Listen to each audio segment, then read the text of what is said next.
Well, so Descartes, we saw, was not trying to be a skeptic. His point in using skeptical arguments was to basically get to fundamental principles on which he would found knowledge itself. And so we saw that he finally arrives at cogito ergo sum, I think therefore I am. And he parses that, but you may wonder, well, where does he go from there? And just in very broad strokes, what Descartes does, because remember at this point the only thing he can justify is his own existence, what Descartes does is he looks at this one example of a necessary truth that he has, of something that's true beyond doubt. It's like having a nugget of gold that he's been digging for, and he finally finds it in the statement, I think, therefore I am. And he says, well, what made it necessarily true? And here Descartes uses what 20th century philosopher Richard Rorty calls a visual metaphor. Descartes says, when I looked at the cogito ergo sum, what made it stand out as necessarily true is its clarity and distinctness. Now, a good way to understand what he was talking about is to look at the projected, review sheet here, right? The projector is more or less in focus, so the letters on the screen are clear, but they're also distinct from one another. Now, if we got this projector out of focus, and you've probably seen slide projectors and various things, what happens when they're out of focus is the letters would bleed into one another. They would no longer be clear, and the letters would no longer be distinct from one another. So, the way Descartes tries to found the rest of knowledge on this principle, then, is to look within himself to see if he has any other ideas that have the same property of clarity and distinctness. And lo and behold, he finds he has an innate idea of God. And we already saw, basically, what his innate idea of God was when we looked at the ontological argument, a being who possesses all perfect qualities, all powerful, all knowing, omnibenevolent, merciful, morally perfect. And so Descartes tries to use abstract arguments to prove God, like the ontological argument. He can't use a posteriori arguments from experience like the design argument, because at this point the only thing Descartes has any confidence about is his own existence. So he uses an abstract argument or two. He actually uses two or three of them, but the one we've seen is the ontological argument, to prove the existence of a God who's no deceiver. And this is how he gets back what he had originally questioned as far as, say, what our senses tell us about the outside world. Basically, what he says is,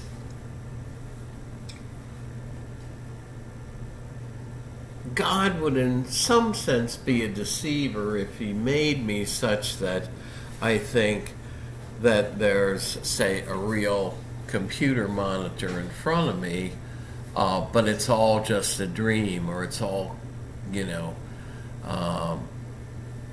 caused by some evil genius. And so he says, if God is not a deceiver, then if I think that's a real table there, or this is a real computer monitor, then I must be right. So he gets back what he first questioned, and you say, well, we're back to where we started. What's the point? Well, the point is now he thinks that he has rational evidence to support these beliefs, that these beliefs are deduced from absolutely certain principles. And so the idea is that what once were improperly or insufficiently defended beliefs about what common sense tells us about the outside world and God and other things are now proven to be true. Well, the problem is that, and this is why the empiricists could not take Descartes' way out of skepticism. One, it relies on innate ideas like his innate idea of God. And we're going to see that John Locke and the other empiricists, George Berkeley and David Hume, now we only covered Locke and Berkeley, and that's all that's going to be on the test from the empiricists. But John Locke rejects the claim that we have any innate ideas, any innate knowledge. For John Locke, the mind is a tabula rasa, a blank slate when we come into this world. And it's only after we come into this world that information gets written on our minds by our experiences. So all of our knowledge comes for the empiricists after we're born from experience. And so the empiricists could not take Descartes' way out of skepticism in part because it relied on innate ideas, which they reject. We don't have innate knowledge. But also, if you said to Descartes, well, Descartes, how do I know that what I clearly and distinctly perceive is necessarily true? And Descartes would say, well, there is a God in heaven who exists and is no deceiver, and who guarantees that statements that you perceive clearly and distinctly are necessarily true. But if you then would go on to say, well, Descartes, how do I know that a God exists and is no deceiver? Descartes would respond by saying, well, I can prove the existence of God from my necessarily true, clear, and distinct ideas. Now, does anybody see a problem with that? It's not a double talk.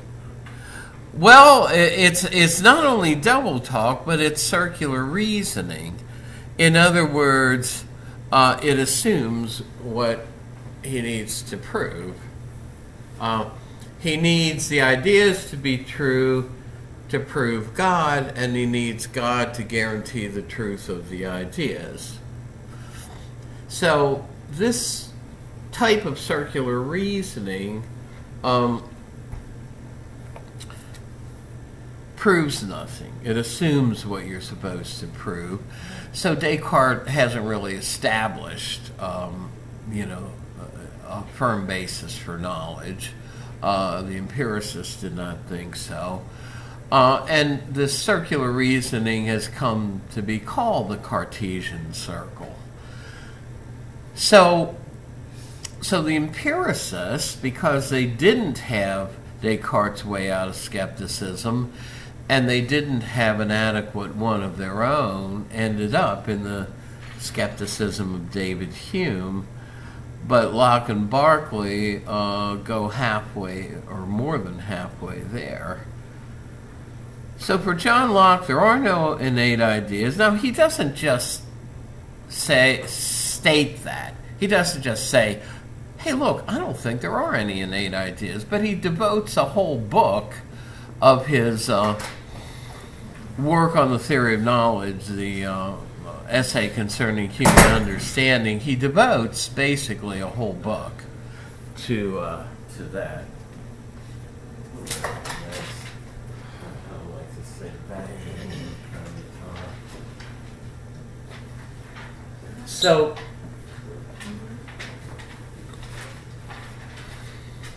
So all knowledge comes after we are born. So what writes on the tablet, the blank tablet of our minds, then is experience. Now, while the empiricists disagreed with Descartes about a lot of things, like, say, the existence of innate ideas, what they did inherit from Descartes is the claim that we are in the egocentric predicament. That is, that there's no causal action at a distance. In other words, if I think I'm directly perceiving that projector at a distance, when I look at it, or those homes outside the window, I'm wrong, according to the empiricists. All the mind can directly be acquainted with is its own inner experiences, and these Locke labels ideas. So in other words, the word idea is taken over by the empiricists and given a specific technical meaning. Ideas, in what is sometimes called the theory of ideas, are the immediate objects that the mind is acquainted with, the immediate objects of perception. For Locke, the mind is acquainted only with its own ideas. But Locke is a realist. Locke believes some of these ideas accurately represent to us things beyond themselves. Like the existence of real material objects out there. And I'm getting to that in just a second. So our ideas then come from two sources. Sensation, which is basically, that's where the ideas we have about the properties of things outside of us come from. And reflection. They thought that we could gain knowledge about what the capacities and beliefs and various things of our own mind were by introspection. And the ideas we get from introspecting in our own minds, they call these ideas of reflection. Now, what we experience for Locke as an external material object, say, is really just a combination of ideas. That is what we immediately experience. And it's what he labels a complex idea. In other words, if I look at the monitor or look at the projector or look at one of the desks in the room, I have I get a complex idea of the desk or of a telephone. That's the illustration in the PowerPoint. But for Locke, simple ideas relate to the specific qualities that go into making a complex object. So the complex idea I have of one of these desks is an idea composed of the simple ideas of its coolness to the touch, the blue plastic back of it, the tan or, part, the metal parts. In other words, the individual properties and the ideas of those individual properties that go into making what we call the desk are simple ideas, but collectively they form the complex idea I have when I experience the desk. So, the nuances combine to create an object. Yeah. Yeah. Now this becomes important because for Berkeley, if the only thing we experience as an external, as what we call an external material object, are, the conglomeration of its various ideas, its simple ideas, then that enables Berkeley to say, well, why should we think there's anything beyond that? Why shouldn't we think that it's only the ideas that exist, that they don't represent anything beyond themselves? So Berkeley tries to say that everything is mental and composed of mental ideas. But we'll get to Berkeley in a second. But yeah, you pretty much have down where he's going. So, but Locke believes that there is a real world of real material objects out there that exist, whether or not we perceive them.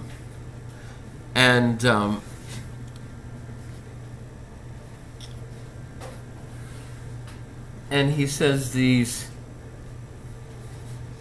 objects are experienced by us as having primary and secondary properties. But here's the kicker. For Locke, only the primary qualities of a thing are accurately represented as being in the thing itself. In other words, and he says, all we experience is an internal mental picture of an external object. But my internal picture of, say, the whiteboard over there is of an object that is rectangular in shape. Well, Locke says my internal image accurately represents the fact that the whiteboard is rectangular because my image resembles, the rectangular image I have, private image, accurately represents the rectangular board in the real world.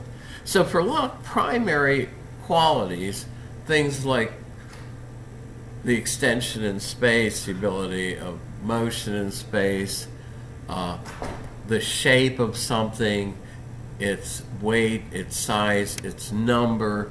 In other words, that there are 3 whiteboards in this room, not one. All those go together, and those are properties that things really have in the external world. But if I touch the metal of that whiteboard and it's cool to the touch, that coolness is a secondary property, along with its white color, the silver color of the aluminum there. All of, colors, sounds, tastes, for Locke are secondary properties that really aren't in objects as they are in the world.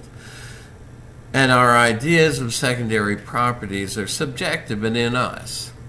And we looked at some of his arguments about heat and cold not really being in the water, but subjective and in us.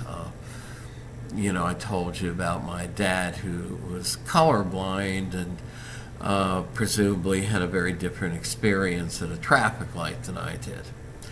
So at any rate,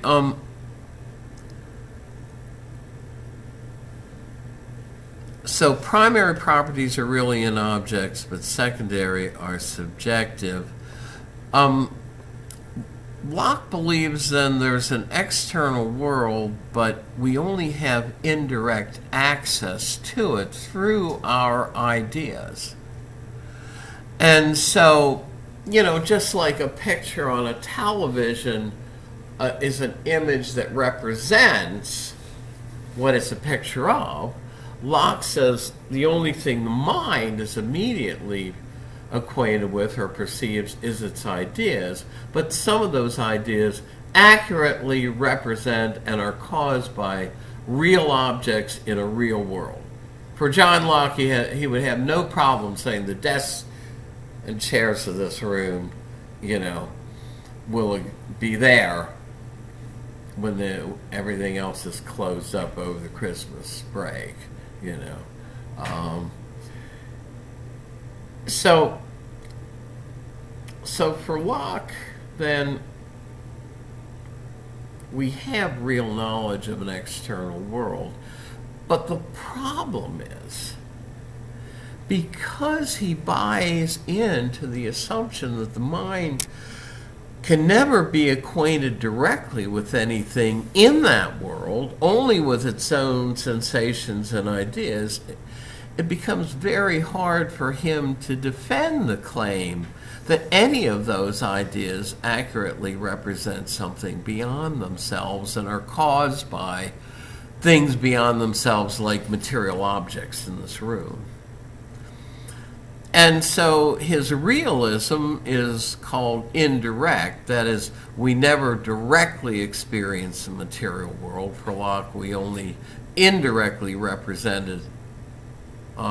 experience it through our ideas. But then it becomes very hard for him to defend his claim that there's a real material world out there. And Berkeley was very religious. Locke was some sort of a Christian. I have a book on my shelves that he wrote relevant to Christianity, but Berkeley was very religious. Became a bishop in the Church of Ireland later. Now, I know we want to think of Berkeley as a stodgy old guy, but he wrote his best stuff when he was about 20 years old, right? He's not much older than any of you when he was writing this. So Berkeley thought, a view like Locke's leads to skepticism and maybe to atheism. My mother used to have this saying, if you give somebody an inch, they take a foot. Well, Berkeley was afraid that this view, that there's a world out there of independently existing material objects, would be something that some people, philosophers and otherwise, would take to the extreme conclusion that that's all that exists, is a world of independent material objects that didn't need God around for their existence, right? And so, in other words, Berkeley thinks if you give people the belief that matter exists, they may go down the slippery slope to the view that only matter exists. And if that's the case, what happens to the claim that you and I have an immortal soul, an immaterial spirit? Well, there aren't. If only matter exists, then we can't be an immaterial spirit. In the Bible, it says that God is a spirit, and those who worship him should worship him in spirit and in truth. Well, if there's no such thing as spiritual substance, then what becomes of the claim that God exists, right? So Berkeley is afraid that a view like that supports the existence philosophically of an external material world may lead to atheism and skepticism. Mm-hmm. So his idea is basically rooted in the church and in the essence of God, and he's almost like defending. Well, he absolutely is. He's trying to do, I guess, some Christian apologetics along with philosophy, straight philosophy, and he's trying to he's trying to work up a philosophical view that can't cut God out of the picture. In other words, he thinks that materialism can cut God out of the picture by saying everything that exists is material, and these material objects don't need God around to exist. And we're material, for a materialist. So Berkeley basically says that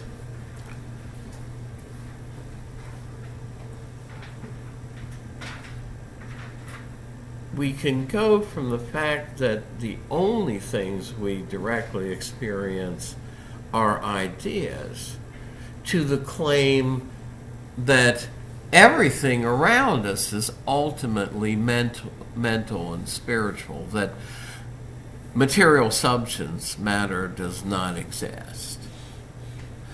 And so what Berkeley says is all of these ideas are like sensations of pain. In other words, it makes no sense to say that a pain exists even if nobody's around to feel that pain, right? I mean, I'm still experiencing back pain from the accident a week and a half ago. And it would make no sense if this were an empty room to say, well, it's an empty room, but there's some back pain running around in that room, unperceived by anyone. Be careful when you go in there. No, for Berkeley, he says, well, isn't it repugnant to think that any sensation like that would exist without a sentient being to feel it? Well, extrapolate that out to any sensations we have. For Berkeley, there's no difference between, say, an internal experience of pain as a sensation and the sensations that comprise our ideas of the qualities of external objects. Now, Locke went halfway in Berkeley's direction by saying only the primary qualities are out there in the world. The secondary qualities and the ideas we have of them are subjective and in us, like colors, tastes, smells, etc., feelings of heat and cold. Berkeley tries to provide additional arguments to say that no, the primary qualities are just as subjective and dependent on a mind for their existence, or mind dependent. So if everything we experience as a material object is nothing but a sensation that needs a mind to exist, then the material object is nothing but a complex of sensations that needs a mind to exist. Hence the claim esse est percipi, which summarizes Berkeley's philosophy that to be is to be perceived by some mind or other. Now he says there are ideas like imaginations that only our mind can perceive, but there are also ideas that are not dependent on our will. In other words, if I walk in that direction, I don't have a choice in whether or not I'm going to run into an audio-visual cabinet, right? Those ideas are not dependent on my mind. So what Berkeley says is for those ideas that we have that aren't dependent directly on our own minds, like imaginary ideas are, he says those are caused in us directly by God. So for Berkeley then, everything is mental, and the ideas we have of what we call a material object are really ideas directly caused in us by God. So for Berkeley's system, you can't take God out of the picture. God is needed to cause our perceptions, right? But also they don't represent anything besides themselves. Now somebody tried, a man named Johnstone was debating Berkeley one time and went over and kicked a stone and said, "Berkeley, I refute thee thus. You know, this is a stone. It's a real material object. It's no idea or collection of ideas." But see, on Berkeley's,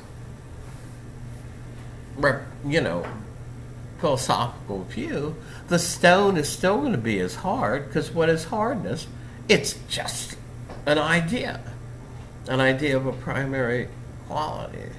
What is weight? Just another idea.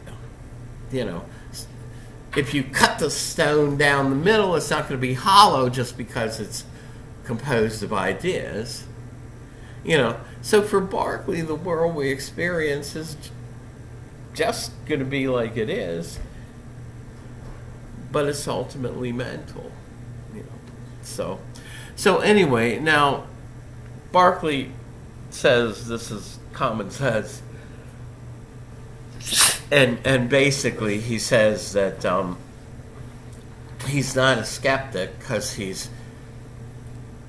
a skeptic just wants you to doubt the existence of a material world. Berkeley says, I'm not asking you to doubt the existence of the material world. I'm trying to show you that there is no such thing as a material world. So he says, I'm not a skeptic. You know. But at any rate, David Hume, who was a skeptic, said that Berkeley's ideas are only skeptical, can be seen from this, that they admit of no refutation and produce no conviction, except that momentary amazement we get when we hear for the first time a skeptical argument. In other words, Hume says, yeah, Berkeley is a skeptic, and even if you don't know how to refute him, you're not willing to buy into his conclusion that there is no such thing as a material world. Right. I like to say these guys will talk you out of your wallet. You know, you gotta watch out.